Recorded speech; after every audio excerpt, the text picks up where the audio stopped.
Go now to Joe, who's in the kitchen making up some chicken wings. That's right.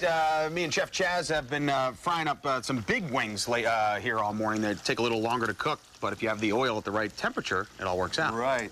In the first segment, you noticed our oil was hot. You know what? This is live TV.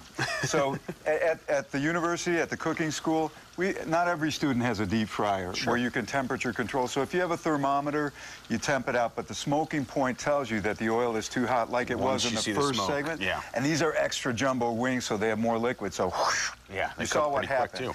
No big deal. Look at that golden brown. That's a good color right there. That's I would assume right there. That's what so you want that for. nice crispy skin, thin, and a nice succulent interior.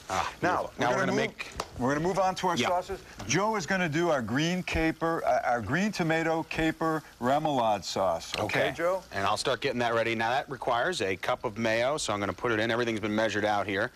There's some of it right there. And you were saying you grew some of these green tomatoes in your backyard. These are from my garden. Beautiful. And, you know, this season, it started slow because of all the rain we had, so there might be a lot of green tomatoes. This is a perfect thing. You can also fry your green tomatoes as well and use the same sauces with fried green tomatoes. Okay. Now I'm adding some sour cream. Right. On this side, I'm going to start to puree our herbs for the chimichurri sauce. I have oregano, some cilantro, and flat leaf Italian parsley. And I just want to burr this up. I don't want to puree these. I want some nice cuts on these herbs. But I'm going to mix this with some red wine vinegar, some garlic, and a little bit of olive oil, and some red pepper flakes, and salt and pepper. So these are two nice different sauces to the blue cheese. Definitely colorful. I've actually put in here that 1 cup of mayo, 2 tablespoons of sour cream. If you're listening, write this down.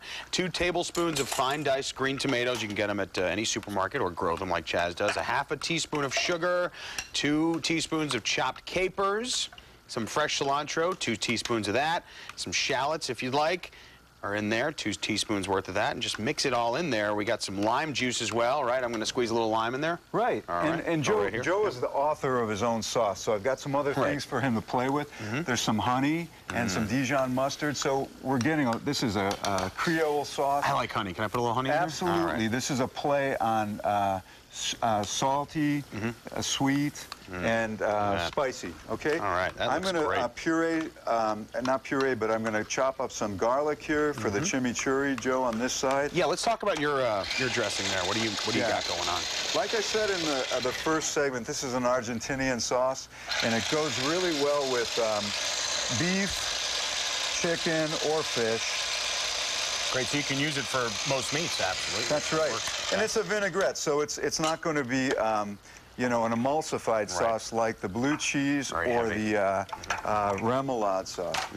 So this is a very light sauce. We're adding a little bit of onion. We've got garlic. We've got our signature herbs, which is oregano, cilantro, and flat leaf parsley. Now I'm adding my acid, which is red wine vinegar, my favorite. Some red pepper flakes for some kick, and some kosher salt, and we got a little bit of olive oil. So good stuff. Yeah, it's a very healthy sauce, and this is going to be a nice counterpoint to the spiciness of the chicken wings. All right, we got about a minute left. You were telling me that you marinated these overnight in just some hot sauce too, right, before you even cook them? Right. I like a little extra flavor, so if I were to have one of these wings, Joe, why don't you taste one of these right now? Grab just a little bit of this. It's got a nice base flavor to it now. And then what I do is I save my marinade, and simply, you want to cook that marinade. Very important, because it's got salmonella bacteria. After it comes off the raw chicken, I put it in this saucepan, reduced it down to a boil, actually boiled and reduced it, and added some butter, and then I put these over the wings and put them in a 400-degree oven, and it just crisps them up some more because the butter on them makes them flabby again. So you're always wanting to crisp those skins. All right, good advice. Chaz, thank you so much for coming in and making your version of the wing back to basics. That's what we did today. Right. We actually have a second helping coming up. I'm not going to tell you what that is. I'm just going to duck behind this giant plant.